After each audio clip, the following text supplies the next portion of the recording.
তোমরা একজন আমাকে একটু কনফার্ম করো, স্লাইড পয়েন্টার এগুলো দেখা যাচ্ছে কিনা সবকিছু।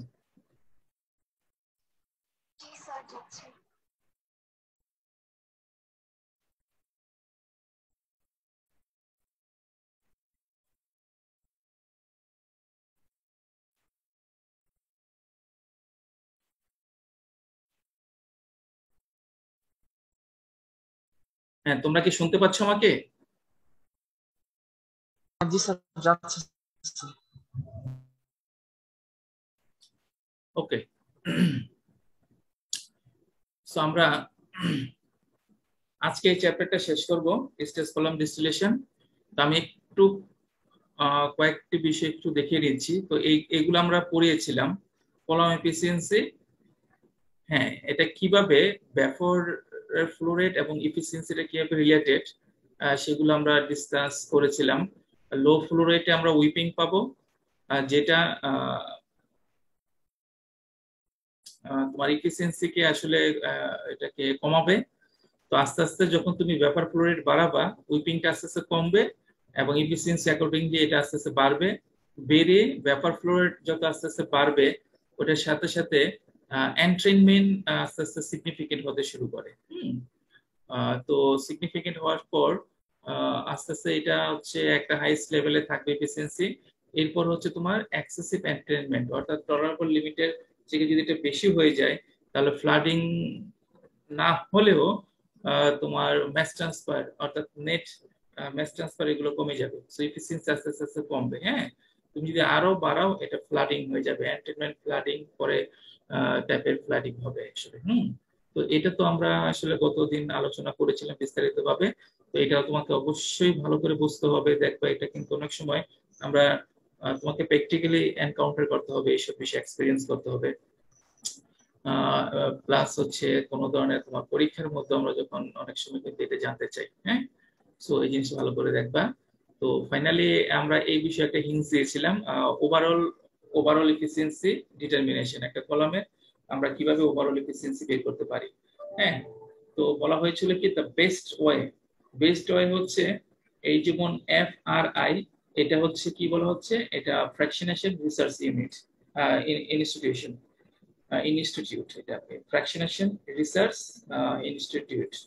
তো এখানে কিন্তু এই যে ফ্র্যাকশনেশন বা ডিস্টিলেশনের উপরে এই ইনস্টিটিউট, সো তাদের ডেটাবেজ অনেক রিচ। তারা কিন্তু বিভিন্ন সিস্টেম, একটা কলাম এর জন্য বিভিন্ন ডাইমেনশন, তারপরে হচ্ছে বিভিন্ন টাইপ অফ ট্রে, হ্যাঁ, অন্যান্য যে ইন্টারনাল গুলো আছে ওগুলোর বিভিন্ন কম্বিনেশনের জন্য বিভিন্ন সিস্টেমকে তারা অ্যানালাইজ করে তাদের ডেটাবেজে তারা দেয়া আছে। এখানে কিন্তু যারা রেজিস্টার্ড মেম্বার, যারা রেজিস্টার্ড মেম্বার বা কোম্পানি যারা কর্পোরেট মেম্বার হতে পারে, তারা কিন্তু ওখানে অ্যাক্সেস আছে তাদেরকে। তারা তাদের ডে টু ডে লাইফে যেসব সমস্যাগুলো তারা পড়ে বা ডিজাইন কোম্পানি যারা আছে, তারা কিন্তু এখান থেকে ডেটা দেখে তারা তাদের সেই সব বিষয়কে সমাধান বা ডিজাইন করে থাকে। ওকে, তো সবচেয়ে ভালো পদ্ধতি হচ্ছে তুমি তোমার কলামের ডাইমেনশন জানো, তোমার কলামের নাম্বার অফ ট্রে জানো, তোমার কলামের কি জানো, টাইপ অফ ট্রে জানো, অন্যান্য ইন্টারনাল গুলো জানো, everything you know the design. It is already fabricated, constructed, erected, তাই না? এটা অলরেডি কনস্ট্রাক্ট করা হয়ে গেছে। এবং তুমি সিস্টেম, কেমিক্যাল সিস্টেমও জানো, কি সিস্টেম নিয়ে তুমি ডিল করবে। তাহলে তুমি কলাম ডাইমেনশন, কলাম ডিজাইন জানো, আর হচ্ছে তুমি কেমিক্যাল সিস্টেম জানো। এইটাকে জেনে এক্স্যাক্টলি সেম কন্ডিশনের জন্য ফ্র্যাকশনেশন বা সিমিলার অন্যান্য যদি রিসোর্স থেকে থাকে, ওখান থেকে তুমি যে ওখান থেকে এফিসিয়েন্সিটা বের করে নাও। তো এই যে এফিসিয়েন্সি পাবা, এই এফিসিয়েন্সি তুমি তোমার অন্যান্য অপারেশনের জন্য ইউজ করলে তুমি রিয়েলিস্টিক ডেটা বা রিয়েলিস্টিক তুমি হ্যাঁ ডাটা ডেরাইভ করে ওটা তোমার সিস্টেমে তুমি অ্যাপ্লাই করতে পারবে। ওকে, এই হচ্ছে বেস্ট ফার্স্ট ওয়ান। যদি এটা অ্যাভেলেবেল তোমার না হয়, তাহলে তোমার ফার্স্ট তুমি দেখো, হ্যাঁ, কেমিক্যাল সিস্টেমটা সেই অ্যানাদার মেথড। কেমিক্যাল সিস্টেম ঠিক ওই সিস্টেমের জন্য ডেটা তুমি পেয়েছো, এবং এখন দেখা গেছে যে কলামে কি তুমি যে ট্রে ইউজ করেছো ঠিক এক্স্যাক্টলি সেই ট্রে নাই, বাট অন্য ট্রে অ্যাভেলেবেল। ওকে, তুমি সেটা নিতে পারো, কারণ আমরা জানি একটা ডিজাইন কন্ডিশনে অপটিমাম বা যে এফিসিয়েন্সি রয়েছে বিভিন্ন ট্রের জন্য, ওগুলা কিন্তু মোটামুটি একই রকমের, তাই না, ডিজাইন কন্ডিশনের জন্য। তো আমরা একটা ট্রেটা জেনে অন্য ট্রে গুলোর জন্য আমরা মোটামুটি একটা অ্যাপ্রক্সিমেশন করে বের করতে পারি। বা তোমার ডিজাইন কন্ডিশন না হলে অন্যান্য কন্ডিশনের জন্য একটার জন্য জানলে আমরা জানি রিলেটিভ স্টাডি করেছি, একটা জানলে অন্যান্যগুলো কি হবে এটা একটা তুলনামূলক আমরা স্টাডি থেকে ওখান থেকে আমরা বের করে নিতে পারি। তাহলে সেকেন্ড অ্যাপ্রোচ হচ্ছে কেমিক্যাল সিস্টেমকে সেম রেখে তুমি দেখো তুমি তোমার অন্যান্য ট্রের জন্য অ্যাভেলেবেল কিনা সেটা নিয়ে তুমি তোমার সিস্টেম অ্যাপ্লাই করো।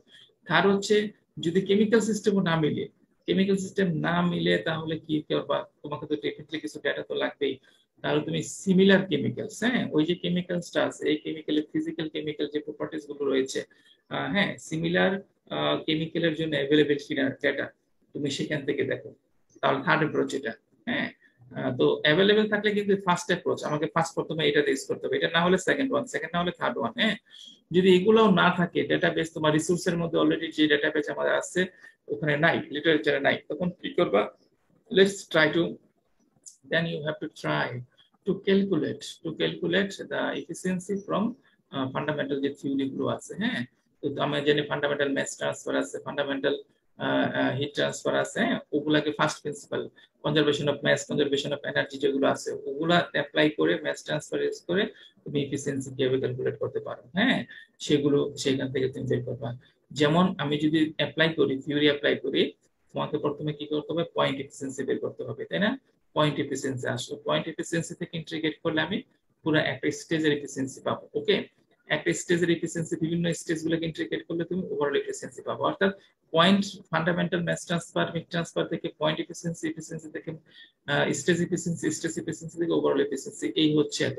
এখানে অনেক অ্যাজাম্পশন ধরতে হয়, যেমন ধরতে হচ্ছে তোমার ট্রের মধ্যে যে লিকুইড থাকবে এটা অয়েল মিক্সড হবে, তারপর লিকুইড ব্যাপারগুলো কিভাবে ফ্লো করবে এগুলোর উপর নানা ধরনের অ্যাজাম্পশন আছে, সিম্পলিফিকেশন আছে, ধরে নিয়ে করতে হবে। কিন্তু যদি ফ্লোটা কমপ্লেক্স হয়ে যায় তাহলে কিন্তু এখান থেকেও তুমি যে ইকুয়েশন বা কোরিলেশন পাবা এটাও কিন্তু ডিফার করবে from realistic value. Okay anyway, but কোনো অপশন না থাকলে তো তোমাকে এই পথে অগ্রসর হতে হবে, তাই না?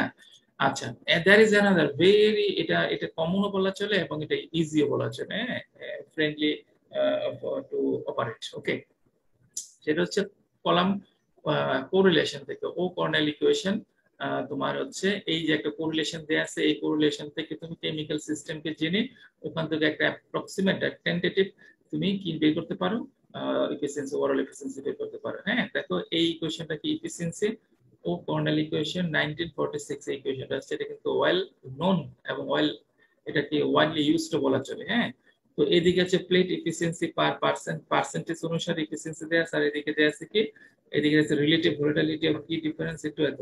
এই যে তুমি এখানে দেখতে পারো ইকুয়েশনটা দেখো, E naught overall efficiency equal to কি, কনস্ট্যান্ট, কনস্ট্যান্ট লগ এটা হচ্ছে আলফা রিলেটিভ তোমার ভোলাটিলিটি অফ কি, যে কি কম্পোনেন্ট গুলো রয়েছে, কি কম্পোনেন্ট মেইন যেটা, যেটার রেসপেক্টে আমরা সব অ্যানালাইসিস করব। কি কম্পোনেন্টের কিন্তু আরো তোমার ডেফিনিশন রয়েছে, ম্যাস ট্রান্সফার 2 এর মধ্যে এই জিনিসটা তোমরা পাবা। আচ্ছা তো হচ্ছে এটা হচ্ছে ভিসকোসিটি। হ্যাঁ তো রিলেটিভ ভোলাটিলিটি ভিসকোসিটিকে মাল্টিপ্লাই করে এই একটা কোয়ান্টিটি বের করা হয়েছে আমরা, এই হচ্ছে আরেকটা টার্ম। তো এইটার রেসপেক্টিভ ফাংশন হিসেবে তুমি বের করতে পারো এত।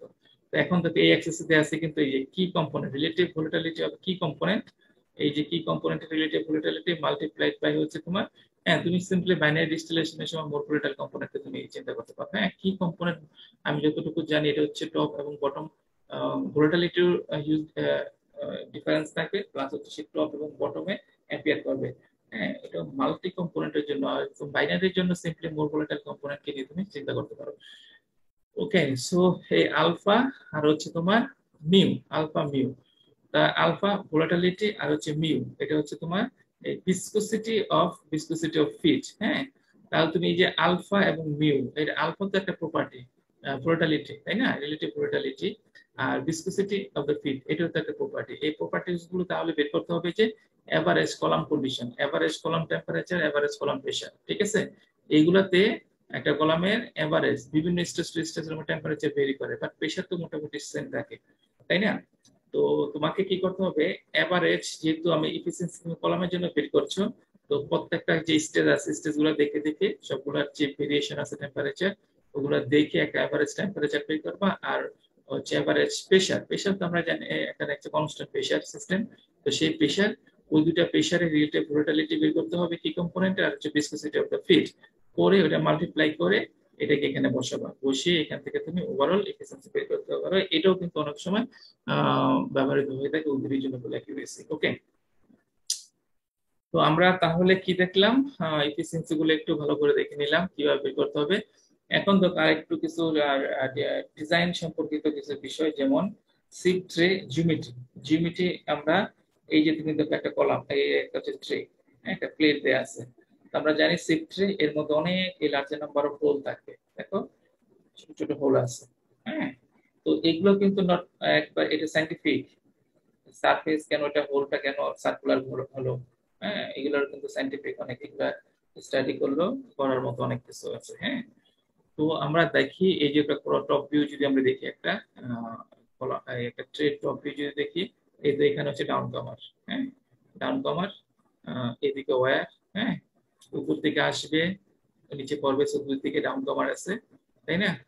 আচ্ছা, তাহলে তোমাকে কিছু বিষয় প্রথমে জানতে হবে। হোল এরিয়া, হোল এরিয়া বলতে কি বুঝি, এই যে তোমার এটার মধ্যে হোল এরিয়া হচ্ছে হোল গুলো, এই যে হোল আছে ইন্ডিভিজুয়াল হোল গুলো, এই হোল এরিয়ার সামেশন, হোল এরিয়া।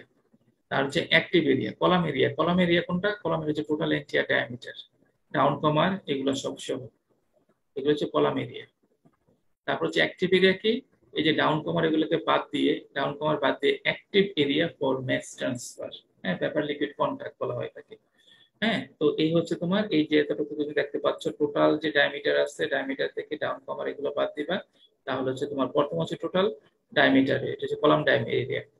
তারপর হচ্ছে তোমার অ্যাক্টিভ এরিয়া, ডাউন কমার এগুলো বাদ দিয়ে তারপর অ্যাক্টিভ এরিয়া পাবা। অ্যাক্টিভ এরিয়া হোল এরিয়া মানে কি হচ্ছে, দেখো এই যে টোটাল অ্যাক্টিভ এরিয়া আছে এর একটা ফ্র্যাকশন মাত্র, কিন্তু অল্প একটু ওয়েল করে এই যে তোমার সাইজ গুলো কিন্তু এগুলো ইউনিফর্মলি সাইজড ইউনিফর্মলি, এবং দেখো এগুলো কিন্তু প্যাটার্ন আছে, নির্দিষ্ট প্যাটার্ন, সে ট্রায়াঙ্গুলার প্যাটার্ন ফলো করে।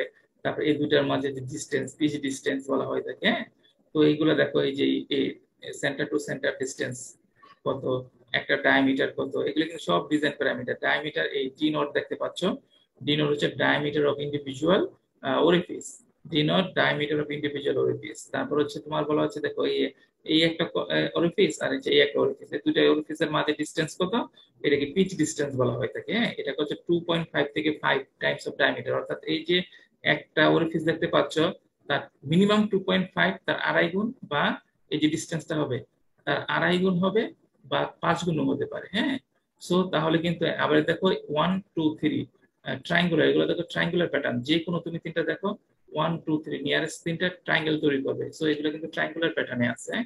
আবার কিছুটা রেক্ট্যাঙ্গুলার স্কোয়ার প্যাটার্ন হতে পারে। হ্যাঁ, তো এরকম কিন্তু ইকুইলেটারাল ট্রায়াঙ্গুলার পিচ, ডাউন কামার এন্ড জিওমেট্রি। সো তাহলে সো এইখানেও কিন্তু জাস্ট কোনো this is not known scientific কিছু না, নন ইঞ্জিনিয়ারিং কিছু না, এখানে কিন্তু হাইলি সাইন্টিফিক। ট্রায়াঙ্গুলার একটা বিষয় আছে, না হলে স্কোয়ার পেশন আছে, পিচ ডিসপ্লেসমেন্ট করতে হয়, ডায়ামিটার গুলো কত হবে সেগুলো তো, টোটাল হোল এরিয়া কত হবে, টোটাল অ্যাক্টিভ এরিয়া কত হবে, টোটাল কলাম ডায়ামিটার কত হবে, এগুলো কিন্তু সব হাইলি সাইন্টিফিক আর ইঞ্জিনিয়ারিং ক্যালকুলেশন থেকে এগুলো আসবে। ওকে, তুমি স্বাভাবিকভাবে দেখতে পারো 4% থেকে অনলি 4% থেকে 15% of the entire diameter, entire column tower area, এই যে তোমার টাওয়ার এরিয়া আছে টোটাল, তার মাত্র 4 থেকে 15% হয় হচ্ছে হোল এরিয়া। হ্যাঁ, তো আমরা যে টোটাল বলতেছি এটা কেন, কেন সাথে সাথে লাগাই দিলে কিন্তু ম্যাচ ট্রান্সফার, তুমি যে মনে করো এগুলো বাড়িয়ে দিলেই ম্যাচ ট্রান্সফার ভালো হবে না, কারণ প্রত্যেকটা এখান থেকে যে এগুলো তো লিকুইড দ্বারা ফ্লাডেড থাকবে, লিকুইড দ্বারা কাভার্ড থাকবে, তাই না? এবং এখান থেকে যে গ্যাসটা ব্যাপারটা করে মুভ করে আসবে, আসার পর এইটার চারিদিকে একটা ফিল্ড তৈরি হবে। তো আমরা চাই এখানে একটা ফেনোমেনা তৈরি হবে। হ্যাঁ, আমরা চাই এটার সাথে এটা ফেনোমেনাটা যদি ইন্টারঅ্যাক্টেড না হয়ে যায়, এটার সাথে এটা ফেনোমেনা যদি ইন্টারঅ্যাক্টেড না হয়ে যায়। হ্যাঁ, সো যাতে এই সাফিসিয়েন্ট গ্যাস আসতেছে, লিকুইড আসতেছে, সাফিসিয়েন্ট একটা আমরা এই যে গ্যাস ফ্লোটাকে ইউটিলাইজ করতে পারি ফর ম্যাস ট্রান্সফার। হ্যাঁ, সো এগুলো ইচ্ছা করলে কমিয়ে দিলে যে ম্যাস ট্রান্সফার বেড়ে যাবে, it's not okay, this is not the case. হ্যাঁ, তো এগুলা কিন্তু সাইন্টিফিক ওয়েতে তোমাকে তুমি বলতে পারো মাত্র 4 থেকে 15%, তাহলে আমরা আরো এটা বাড়িয়ে দিয়ে, এগুলো বাড়িয়ে দিয়ে কলাম ডায়ামিটার কমাই দিই, তাহলে তোমার কষ্ট কমে যাবে। No, it is not possible. এটা করলে কিন্তু তোমার ম্যাচ ট্রান্সফার এফিসিয়েন্সি কমে যাবে। তাহলে আমরা যদি দেখি this corresponds two a value beta, দেখো তোমার হোল এরিয়া এবং অ্যাক্টিভ এরিয়ার মাঝে একটা রিজনেবল রেশিও আছে। হ্যাঁ, ডিজাইন করার সময় তোমাকে খেয়াল রাখতে হবে এগুলা এরকম এর মাঝামাঝি রাখতে হবে, average value of anyway. So তাহলে আমরা এখান থেকে দেখতে পাচ্ছি কি কি বিষয়, এক হোল এরিয়া নামে একটা বিষয় থাকবে, অ্যাক্টিভ এরিয়া একটা বিষয় থাকবে, কলাম এরিয়া একটা বিষয় থাকবে, হোল ডায়ামিটার, তারপর হচ্ছে পিচ, হোল প্যাটার্ন। ঠিক আছে, হোল প্যাটার্ন এবং এগুলা রেশিও গুলা কোনগুলা রেশিও রেশিও কত হবে সেগুলো কিন্তু এগুলা স্টাডি থেকে আসছে, তুমি তোমার মনের মতো করে এগুলো কিন্তু সেট করতে পারবে না। ওকে, আচ্ছা, তো এখন আমরা দেখি এই যে সিপ ট্রে আমরা দেখেছি, এটা সিপ ট্রে যে একটু আগে দেখলাম, এই সিপ ট্রে এই যে তোমার এখান থেকে উপর থেকে তোমার কি আসতেছে, লিকুইড আসতেছে, এখান থেকে ফ্লো হয়ে যাচ্ছে, যে আবার নিচে ডাউন কমান করতেছে, তাই না, ডাউন কমারের বরাবর। এখন এই যে তোমার সিপ ট্রে, একটা সিপ ট্রের মধ্যে যে প্রেসার ডিস্ট্রিবিউশনটা আছে, pressure head distribution, pressure head on sheep tray, এটা আমরা দেখবো। হ্যাঁ, সেই তুমি উপরের দিক থেকে এই যে তোমার লিকুইড, এখান থেকে লিকুইড হলো, এখানে ফ্লো ফ্লো হচ্ছে, এখান থেকে পড়তেছে, তাই না। তো পরে এখানে তুমি একটা ক্লিয়ার ক্লিয়ার একটা লিকুইড হাইট পাবা, এর উপরে কিন্তু ফোমিং হবে, এর উপরে ব্যাপার লিকুইড দুটোর মিক্সচার থাকবে। হ্যাঁ, না হয়ে এটা সাধারণত আমরা কোনটা নেই, এটার উপরে নেট ক্লিয়ার লিকুইড হেড যেটা আছে সেটা নেই। হ্যাঁ, তাহলে বোঝা যাচ্ছে যে এই যে হেডটা, এই হেডটাই কিন্তু এই যে এখানে লিকুইড ফ্লো হচ্ছে, ফ্লো হয়ে এই যে ব্যারিয়ারটা ওভারকাম করছে, এই ব্যারিয়ারটা ওভারকাম করার জন্য দেখা তার প্রেসার লাগবে, কারণ লিকুইড তো ফ্লো জন্য কি দরকার, প্রেসার ডিফারেন্স দরকার। প্রেসার এই যে এখানে ড্রাইভিং ফোর্সটা ফ্লো ফর দ্য লিকুইড, সেটা হচ্ছে এখানকার লিকুইড হাইট। হ্যাঁ, এইচডিসি, এখানে যে ক্লিন লিকুইড হাইট আছে সেটা হচ্ছে ডিসি ফর ড্রাইভিং ফোর্স। আমরা এখানে চাই ক্লিন লিকুইড, সো এখান থেকে ফুল না নিয়ে, ফুল সেপারেশন, স্টেজ সেপারেশন না নিয়ে এখান থেকে ক্লিন লিকুইড হাইট নেওয়া হয়। ওকে, আচ্ছা, সো এই যে লিকুইডটা আছে, এই লিকুইডটা এখানে ফ্লো হচ্ছে, তাই না, এই লিকুইডটা ফ্লো হচ্ছে, এবং এই যে প্রেসার, এই pressure will act as a driving force to drive the liquid from here here here here and then here.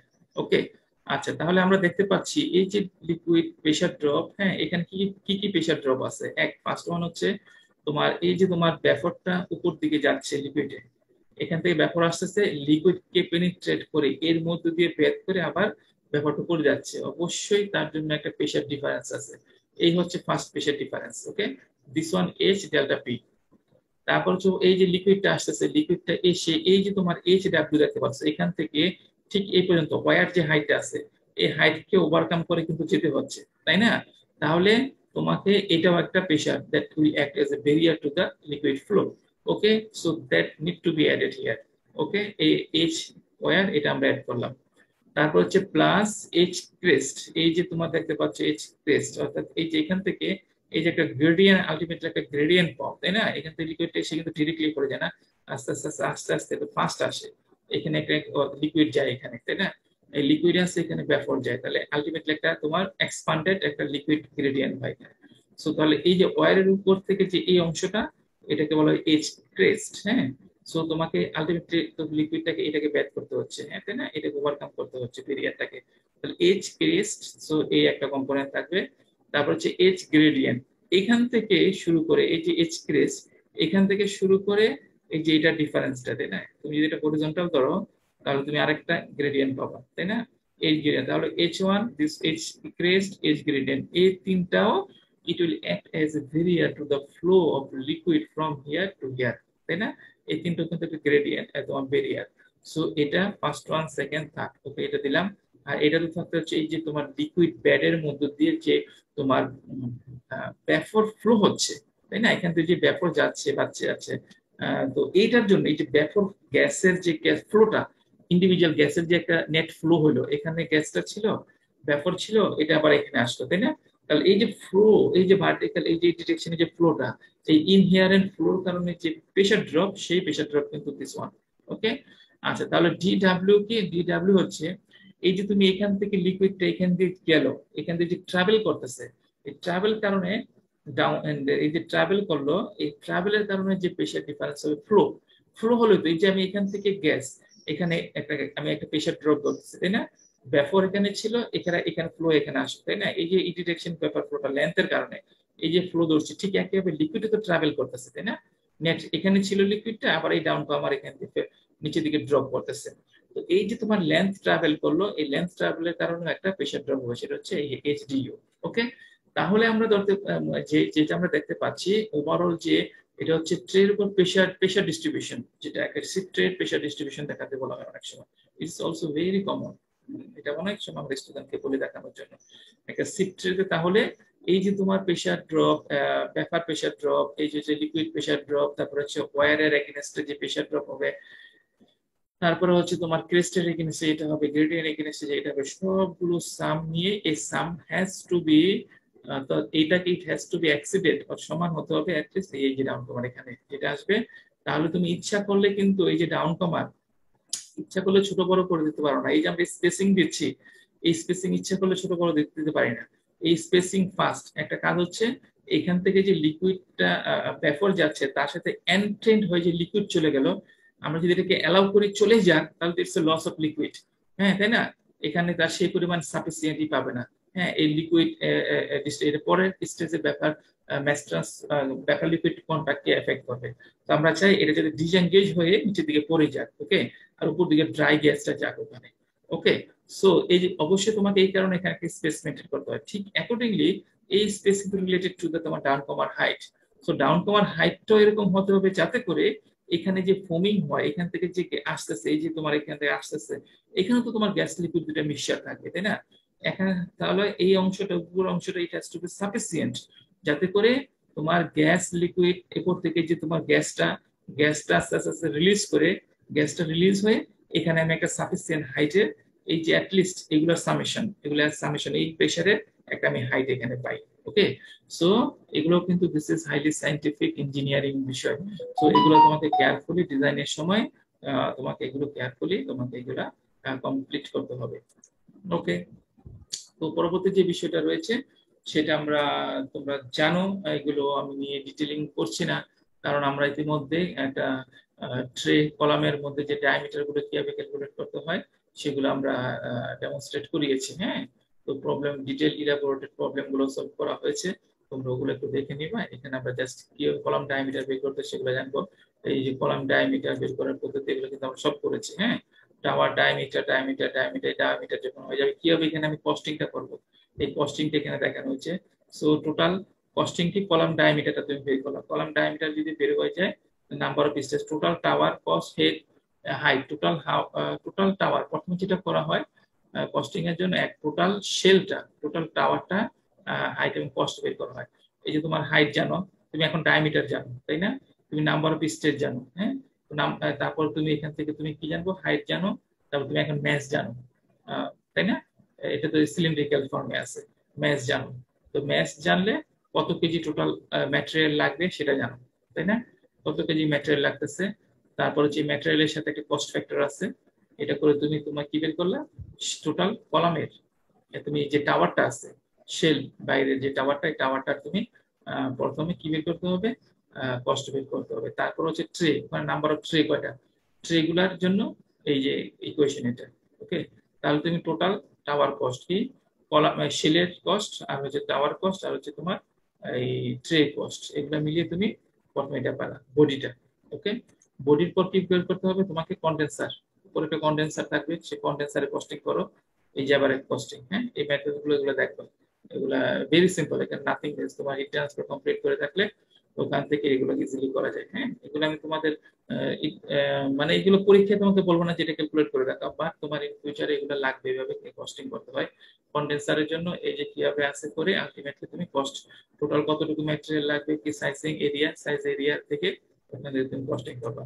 একইভাবে রিবয়লার কস্টিং করো, টোটাল কস্ট কি, tower column cost, reboiler cost, condenser cost মিলিয়ে তুমি এটা বের করো। আবার অপারেটিং কস্ট গুলো কিভাবে করতে হয়, অপারেটিং কস্ট হচ্ছে প্রি হিটারের জন্য, কন্ডেন্সারের জন্য, রিবয়লারের জন্য, স্টিম সবগুলো করে টোটাল অপারেটিং কস্ট বের করতে হবে, প্রজেক্ট কস্ট কত হবে সেগুলো বের করতে হয়, ওকে। তো এইভাবে তুমি কলামের এই যে আমরা দেখালাম, কারণ এগুলো কেন ওখানে দেখালাম, costing is also a part of design. আমরা তো স্টেজ কলাম ডিজাইন, এই চ্যাপ্টারটার নাম হচ্ছে স্টেজ কলাম ডিজাইন। সো এই কারণে তোমাকে এগুলো জিনিসগুলো কিন্তু আলটিমেটলি তোমাকে লাগবে। আবার দেখাচ্ছি, আমরা কলাম ডায়ামিটার বের করতে হবে। হ্যাঁ, কলাম ডায়ামিটার বের করব, কলাম ডায়ামিটার বের করব, এই কলাম ডায়ামিটার বের করব করে কলাম ডায়ামিটার আমার হয়ে গেল। এরপর হচ্ছে নাম্বার অফ স্টেজ কোথা থেকে আসবে, ম্যাককেপ থেল যে অ্যানালাইসিস করব ওখান থেকে, এবং ইফিসিয়েন্সি জেনে অ্যাকচুয়াল নাম্বার অফ স্টেজ বের করবা। অ্যাকচুয়াল নাম্বার অফ স্টেজ বের করে তুমি হাইট বের করবা। টোটাল কলামটার হাইট কত হবে। টোটাল কলামটার যদি হাইট বের করে ফেলতে পারো তাহলে পাই আর স্কয়ার সিলিন্ড্রিক্যাল চিন্তা করে এক্সটেরিয়র যে শেলটা উইদাউট ট্রে, ওই শেলের মেজ বের করো।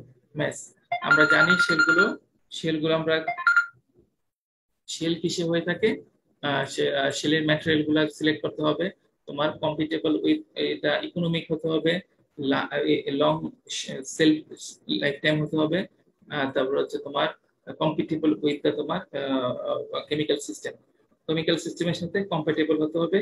2 নম্বর হচ্ছে এটা লং সেলফ লাইফ টাইম থাকতে হবে, শেলফ লাইফ টাইম। তারপর হচ্ছে তোমার কি থাকতে হবে, ইকোনমিক ম্যাটেরিয়াল হতে হবে, অ্যাভেলেবেল হতে হবে। এগুলো দেখে ম্যাটেরিয়াল সিলেক্ট করে ওই ম্যাটেরিয়ালের কস্ট বের করে ওখান থেকে তুমি কস্টিং পাবে। ওকে, তারপর হচ্ছে কিভাবে তুমি ট্রে জানো, ট্রে ডায়ামিটার জানো, হ্যাঁ কলামের ডায়ামিটার জানলে তুমি ট্রে ডায়ামিটার জানবা। ট্রে ডায়ামিটার জানলে তুমি কন্ট্রাক্টরের কাছে এই ইকুয়েশন ইউজ করে তুমি এখান থেকে তুমি total tray diameter, tray cost আর হচ্ছে কত টাওয়ার কস্ট, টাওয়ার আর ট্রে মিলিয়ে হচ্ছে টোটাল টোটাল টাওয়ার কস্টের।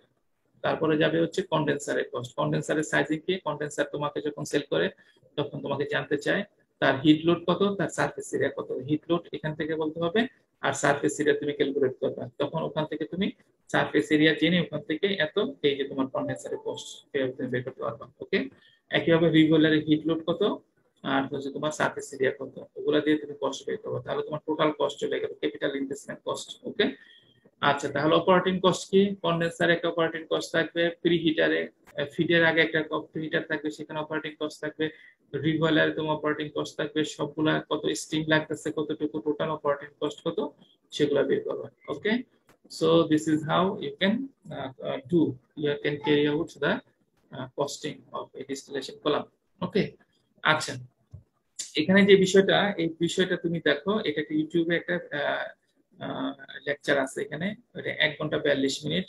ওকে, সো আমি এখানে তো এটা আসলে না, পিএনআইডি ডেভেলপমেন্ট করে স্টেজ কলাম তোমার এই স্টেজ কলাম যে ডিস্টিলেশন তার পিএনআইডি ডেভেলপমেন্ট, তোমার কি কি পিএনআইডি লাগে ডিটেইল অনেক কিছু এখানে বলা আছে। ওকে, আমি ভিডিওটা একবার না কয়েকবার দেখেছি, যেসব কথাগুলো ওখানে বলা হয়েছে এটা আসলে পয়েন্ট রিজনেবল, হ্যাঁ একবারে সাইন্টিফিক অথেন্টিক এসব কথাগুলো যেগুলো বলা হয়েছে। হ্যাঁ তোমরা এই যে এটার জন্য একটু অপশনাল, আমি বলে দিয়েছি এটা অপশনাল, এটা তোমরা নিজে পার্সোনাল ইন্টারেস্ট থাকলে এটা তুমি দেখে নিতে পারো, বা কিভাবে তুমি একটা প্রসেস ডিস্টিলেশন কলামে পিএনআইডি তুমি ডেভেলপ করবে। ওকে, জানার জন্য খুব সুন্দর একটা ভালো ভিডিও দেয়া আছে এখানে। আচ্ছা, তো আমরা এই যে ডিস্টিলেশন দেখলাম, এই ডিস্টিলেশনের আসলে অ্যাপ্লিকেশনটা কি, এক্সাম্পল কি, সবচেয়ে বেশি ডিস্টিলেশনের সবচেয়ে বড় সবচেয়ে বেশি এক্সটেন্সিভ ইউজ হচ্ছে তোমার ক্রুড অয়েল ডিস্টিলেশনের।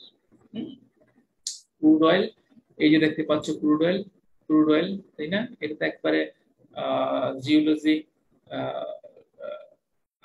তোমার সারফেসের নিচের ফেনোমেনা, যেগুলো কিভাবে তোমার ক্রুড অয়েল আন্ডারগ্রাউন্ডে তৈরি হলো, এগুলোর লং হিস্ট্রি আছে। হ্যাঁ তোমার এখানে কত সময় লেগেছে, কত কি কি এখানে ম্যাটেরিয়াল আছে, এনিওয়ে এখানে ডিটেইল, এটা আমাদের এই কোর্সের কোনো কন্টেন্ট না এটা, বাট সে আমরা ওই আন্ডারগ্রাউন্ড যে ক্রুড অয়েল যেটা আছে ওই ক্রুড অয়েলকে আমরা এই ফর্মে আমরা নিতে পারি, তাই না। এই ফর্মে আমাদের জন্য ফিড হচ্ছে, মেইন ফিড হচ্ছে এটা ক্রুড অয়েল ডিস্টিলেশনের। তো এটাকে বিভিন্ন প্রসেস করে, এই যে দেখুন গায়ের টায়ার দেখতে পাচ্ছ, হ্যাঁ এটাও কিন্তু তোমার এই ডিস্টিলেশনের প্রসেসের মধ্যে দিয়ে, ক্রুড অয়েলের ডিস্টিলেশনের প্রসেসের মধ্যে দিয়ে বিভিন্ন কম্পোনেন্ট এসে এগুলো থেকে পলিমার থেকে এগুলো আসছে। তুমি এখানে দেখতে পাচ্ছ এগুলো কিন্তু এই সলিড ম্যাটেরিয়ালস, হ্যাঁ তো এগুলো তোমার এই ডিস্টিলেশন এখান থেকে আসছে, ডিস্টিলেশন প্রক্রিয়া। এই যে তুমি এগুলো দেখতে পাচ্ছ এগুলো কিন্তু এই যে ক্রুড অয়েল থেকে এগুলো আসছে, এবং পুরো chemical engineering process, distillation process further আরো অনেক প্রসেসের মধ্যে দিয়ে। সো এখান থেকে তুমি ডিস্টিলেশন করে যেগুলো পাবা সেগুলো হচ্ছে তোমার র ম্যাটেরিয়াল ফর এগুলোর জন্য। হ্যাঁ অনেক এই যে শেল, তোমার যে প্লাস্টিকটা দেখতে পাচ্ছ এটা তো পিওর কেমিক্যাল ইঞ্জিনিয়ারিং প্রসেস, তাই না, প্লাস্টিক পলিমার। তো এখানে যা যা দেখতে পাচ্ছ প্লাস্টিক পলিমার, এখানে যে তুমি যেগুলো দেখতে পাচ্ছ রাবার টাইপের বা অন্যান্য কিছু, এগুলো তো প্লাস্টিক পলিমার। হ্যাঁ আচ্ছা, তো আমরা যদি একটু জাস্ট একটা ভিউ একটু দেখি, এই যে ক্রুড অয়েল যাচ্ছে, ক্রুড অয়েল এখানে সোর্স থেকে ক্রুড অয়েল, তো এখান থেকে তোমার ফার্নেসে হিটিং হচ্ছে, প্রি হিটার হিটিং হচ্ছে, হিটিং হয়ে আমার রিভয়েলারে যাচ্ছে। হ্যাঁ রিভয়েলারে যাচ্ছে, ফার্নেস এখানে হিটিং করে নিচ্ছি, এখানে বয়লিং টেম্পারেচার পর্যন্ত মনে হয় এখানকার যে রিগুলার, এটা রিগুলার হিসেবে কাজ করতে পারে। ওকে, এটা রিগুলার হিসেবে কাজ করতে পারে। ক্রুড অয়েল যাচ্ছে, যে এই যে তুমি বিভিন্ন কম্পোনেন্ট দেখতে পাচ্ছ, বিভিন্ন কম্পোনেন্টে প্রোডাক্ট ভাগ হয়ে যাচ্ছে, তাই না? যেহেতু যাচ্ছে লাইটার, উপরে নিচে হেভিয়ার গুলো, হ্যাঁ, উপরে যে যে ফিউয়েল গ্যাস, তারপর হচ্ছে দেখছো এলপিজি কন্টেন্ট থাকবে, তারপর হচ্ছে তোমার গ্যাসোলিন থাকবে, তারপর কেরোসিন থাকবে, তারপর ডিজেল থাকবে, তারপর হচ্ছে তোমার ফিউয়েল অয়েল থাকবে, লুব্রিকেশন, অন্যান্য পেট্রোলিয়ামে তো বিটুমিন থাকবে, তাই না? সো এই হচ্ছে ডিস্টিলেশন প্রসেস। আলটিমেটলি তুমি যা যা পড়লা এই ধরনের অ্যাপ্লিকেশনে তোমাকে এখানে কিন্তু এগুলাকে অ্যাপ্লাই করতে হবে, হ্যাঁ। যা যা পড়েছো সবগুলা জিনিস এখানে কাজে লাগে। এই যে এখান থেকে যেগুলো পাচ্ছ, হ্যাঁ, এখান থেকে যেগুলো যেগুলো পাচ্ছ, ওগুলো আবার ফার্দার নানা রকমের প্রসেসের মধ্যে দিয়ে যে ওখানেও কিন্তু তোমার এই final finish products, fabrics, fabrics তো যেমন হচ্ছে পলিস্টার ফেব্রিক্স, যেগুলো সিনথেটিক ফেব্রিক্স, তো ওগুলো কিন্তু এই প্রসেসের মধ্যে দিয়ে যে আলটিমেটলি যে পলিমারটা লাগে সেই পলিমারটাও কিন্তু এখান থেকে এই প্রসেসে তৈরি হয়। আচ্ছা, রাবার, তারপর প্লাস্টিক, ওকে, এই প্রসেসের মধ্যে দিয়ে তৈরি হবে।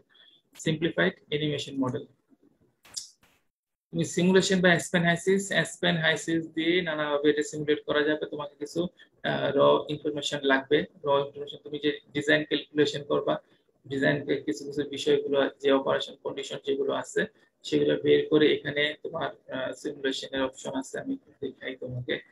অ্যাসপেন হাইসিস এর যে এই মডিউলগুলো, এগুলো তোমরা জানো তো, তোমাদের একটা সেশনাল ক্লাসই হবে। সেশনাল ক্লাস না, একটা কোর্সই আছে এই অ্যাসপেন হাইসিস এর উপর। ওকে, তো Aspen HYSYS is commercial simulation model, যেখানে তুমি ডিস্টিলেশনের অনেক কিছু করতে পারো। তুমি প্রত্যেকটা stage to stage temperature gradient কি হচ্ছে, stage to stage pressure gradient কত হচ্ছে, প্রত্যেকটা স্টেজে ম্যাস ট্রান্সফার কতটুকু হচ্ছে, এগুলো সব কিছু আমরা এখান থেকে বের করতে পারবো, হ্যাঁ। তো একটা ক্রুড অয়েলকে ইনপুট দিতে পারবো ডিস্টিলেশনের জন্য, হিটিং এর প্রিহিটার সেট করতে পারবো, একটা কলাম, কন্ডেন্সার, রিবয়লার, সব কিছু আমরা সেট করতে পারবো ওখানে। এগুলো, এই যে টুলস গুলো, এগুলো সিমুলেশনের ডিটেইল, এগুলো এগুলো কিন্তু তোমাদের এই কোর্সের পরীক্ষার জন্য না, এটা জাস্ট তোমাদের এমনি দেখানোর জন্য একটা কিভাবে তুমি ডিস্টিলেশন কলামের ডিজাইন এই বিষয়গুলো করতে পারো এই হিসাবে। It is a very comprehensive package. তো এখানে অনেক অনেক কিছু আছে, স্টুডেন্টরা আসলে জানে না, যারা একেবারে ইন ডেপথ এগুলো নিয়ে কাজ করে, এখানে অনেক কিছু করা যায় কিন্তু, হ্যাঁ। এই যে এখানে অনেক কিছু, এই যে সিমুলেশন বিভিন্ন কলাম অলরেডি কলামে দেয়া আছে। এই যে তোমার কিভাবে এই যে ফিড লোকেশন গুলো, ফিড দিচ্ছ, ফিড লোকেশন চেঞ্জ করতে পারবা। এই যে তুমি কন্ডেন্সার ইউজ করেছো, এই কন্ডেন্সার এই কন্ডেন্সার থেকে যে প্রোডাক্ট গুলো বের হবে, কন্ডেন্সারের টাইপ কি, টাইপ চেঞ্জ করতে পারবা। ওখানে রিবয়লারের টাইপ কি, রিবয়লার টাইপ চেঞ্জ করতে পারবা। এখানে তোমার ফ্লো রেট চেঞ্জ করতে পারবা, প্রেসার এর অপশন আছে, প্রেসার সেট করার অপশন আছে, স্টেজ নাম্বার অফ স্টেজ গুলো সেট করতে পারবা। সো স্টেজ টু স্টেজ যে তোমার ম্যাস ট্রান্সফার, কম্পোজিশন চেঞ্জ সেটা দেখা যাবে, প্রেসার চেঞ্জ দেখা যাবে, তোমার টেম্পারেচার চেঞ্জ এগুলো দেখা যাবে। ওকে,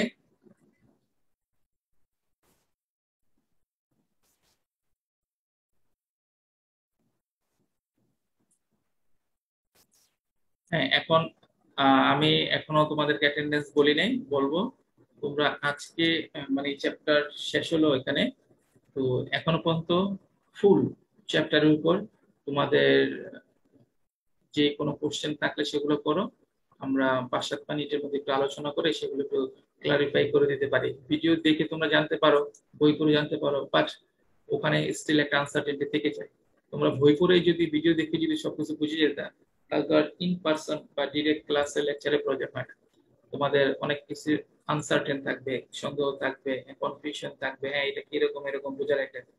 সো ইন পার্সন ডিরেক্ট ক্লাসের একটু উপকারিতা হচ্ছে তুমি directly you can ask question if you have any confusion on any point. Okay, তো আমরা স্টিল আমাদের টাইম আছে, আমরা এই চ্যাপ্টারের তোমরা এই চ্যাপ্টারটা যখন দেখবা, এই চ্যাপ্টারের শেষে বইয়ের মধ্যে বেশ কিছু অ্যানালিটিক্যাল কোশ্চেন আছে, হ্যাঁ। তো সেগুলো একটু দেখি। তোমরা বাই দিস টাইম এইখানে তোমাদের যে সমস্যা যেগুলো আছে সেগুলো বলো, মুখ বুজে বসে থাকো না।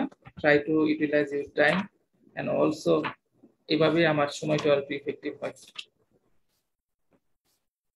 কার কি সমস্যা, কি কোশ্চেন আছে এই চ্যাপ্টারে বুঝে নাও, কারণ এখান থেকে কিন্তু একটা ভালো পোরশন থাকবে, এবং এটা সেকশন বি, সেকশন বি এর এগুলো। এবং আমরা যদি এখানে থেকে যে কোশ্চেন করি, সেই কোশ্চেন কিন্তু একবারে টপ লেভেলেরই, কোনো ধরনের কোনো ছাড় নাই। হ্যাঁ, যেমন আমি একটা কোশ্চেন এখানে দেখতে পাচ্ছি, যেমন explain the difference between flooding due to entrainment and downcomer flooding. হ্যাঁ, এক্সপ্লেন হাউ, তোমাদের বইয়ের A6 বলা আছে explain the difference between flooding due to entrainment and downcomer flooding. বুঝছো? ওই যে ট্রে হাইড্রোলিক্সে দেখিয়েছি না, নিচের এক্স অ্যাক্সিসে থাকবে হচ্ছে লিকুইড ফ্লো রেট, ওয়াই অ্যাক্সিসে থাকবে হচ্ছে তোমার গ্যাস ফ্লো রেট। তারপর হচ্ছে একটা ট্রে হাইড্রোলিক্সে দেখিয়েছি প্রথমে কি হবে, যদি তুমি মুভ করো, তো প্রথমে হচ্ছে তোমার এন্টেনমেন্ট, তাই না, এক্সেসিভ এন্টেনমেন্ট, তারপর এন্টেনমেন্ট ফ্লাডিং, তারপর হচ্ছে কি ডাউন কামার ফ্লাডিং। তোমাকে এখানে বলছে what is the difference between between flooding due to entrainment এবং হচ্ছে downcomer flooding. Okay, flooding due to entrainment, এটা যদি আমি একটা লিকুইড ফ্লোর মধ্যে, একটা লিকুইড ফ্লোটা ফিক্সড রেখেছো তুমি, রাখার পর গ্যাস ফ্লো যদি বাড়াও, তাহলে হচ্ছে উপর দিকে যে রাইজিং ভ্যালু গ্যাস দ্বারা ব্যাডটা এক্সপান্ডেড হবে এবং তার সাথে কি হবে, লিকুইড উঠতে থাকবে, তাই না, এন্ট্রেন হয়ে যাবে। তো এরকম এন্ট্রেন করে একটা হিউজ উপরের যে অংশ দেখতে পাচ্ছি এটা ফ্লাডেড হয়ে যাবে, এটাকে বলা হচ্ছে এন্টেনমেন্ট ফ্লাডিং। আর ডাউন কভার ফ্লাডিং, এটার মেইন কারণ হচ্ছে তোমার হাই লিকুইড ফ্লো রেট, উপর থেকে যদি খুব হাই লিকুইড ফ্লো রেট আসে, তো এটাকে ডাউন কভার ফ্লাডিং বলা হয় থাকে। হ্যাঁ, এর মধ্যে কিন্তু সুস্পষ্ট ডিফারেন্স আছে। তো এই জিনিসটা তোমাদের তোমরা, আমি কোশ্চেন গুলো দেখতেছি, কিছু কিছু কোশ্চেন আলোচনা করছি, বাই দিস টাইম তোমাদের যেসব বিষয়গুলো মাথায় থাকে এগুলো বলো, আমি আলোচনা করি। The basic design method for determining column diameter returning, এত এত এত। আচ্ছা, আরেকটা কোশ্চেন দেখো, the basic design method for determining column diameter diameter determines U flooded from আচ্ছা, তোমাকে বলছে আমরা যে কলামের যে ডায়ামিটার বের করার সময় যে ইউ ফ্লাডেড একটা করেছিলাম, তাই না, ইউ ফ্লাড বের করেছিলাম, ওখান থেকে আস্তে আস্তে আস্তে আস্তে আমরা ইউ ইফেক্টিভ ধরেছি, পারমিসিবল ধরেছি, তারপরে কলাম ডায়ামিটার বের করেছি। ওখানে এই যে ইউটা, এটা কি লিকুইডের নাকি ব্যাপরের? অফকোর্স ইট ইজ ব্যাপর, আমরা যতটুকু যেসব কেসগুলো দেখেছি সেই জন্য। হ্যাঁ, তো কোশ্চেন কিন্তু এই ধরনের অ্যানালিটিক্যাল কোশ্চেন আর অনেক কিছু আছে। How is the flow rate of other phases included in the design of that? Okay, তো এই যে আমি বললাম আমরা যে তোমার, এটা is a very good question. তো আমরা যে কলামের ডায়ামিটার বের করি ক্যালকুলেশনে, ওই প্রসিডিউরের মধ্যে কিন্তু ইউ ফ্লাডেড, তারপরে ইউ পারমিসিবল থেকে হচ্ছে ইফেক্টিভ এরিয়া বের করি, অ্যাক্টিভ এরিয়া। তো এই যে এটা কি হচ্ছে ব্যাফর ভেলোসিটির উপর ভিত্তি করে আমরা বের করি। তো তোমাকে এখন কোশ্চেন বলেছে তারা, হাউ, এটা কোনটা বের করি? হ্যাঁ, ওকে, ঠিক আছে, ব্যাফর করলাম। তারা বলছে how you can incorporate the flow of liquid other phases. আমি যদি ওইটাকে আদার ফেজে যেটা আছে ওটাকে ইনকর্পোরেট করতে পারি, তাহলে কিন্তু আমার ডায়ামিটারের ক্যালকুলেশনটা কিন্তু আরো ইফেক্টিভ, মোর ইউজেবল, রিয়েলিস্টিক হবে। তো তোমাকে বলছে অন্য অন্য ফেজেরটাও কিভাবে তুমি ইনকর্পোরেট করতে পারো সেটা নিয়ে চিন্তা করতে বলছে। ওকে, তো এটা this is very good question. আরো এমন অনেক কিছু আছে, তো সবকিছু তো আমি তোমাদেরকে বলে দিতে পারি না। তো স্টিল তোমার এখানে কোশ্চেন কোশ্চেন থাকলে তুমি করতে পারো। হ্যাঁ, অ্যাটেন্ডেন্স দিতে পারো তোমরা।